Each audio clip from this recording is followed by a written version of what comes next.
এখন এরকম কথা বলে কি হবে? তোমার বিয়ে হয়ে গেছে, সংসার হয়ে গেছে, তুমি ভালো থেকো। এই বন্ধু, তোমাকে কে বলেছে আমার বিয়ে হয়ে গেছে?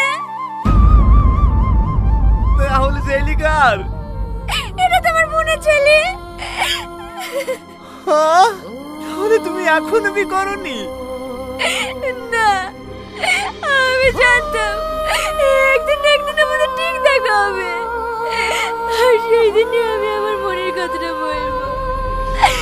আমি তোমার চেহারা থেকে ভালোবাসিনি, আমি তোমার মনটাকে ভালোবেসেছিলাম। রীতি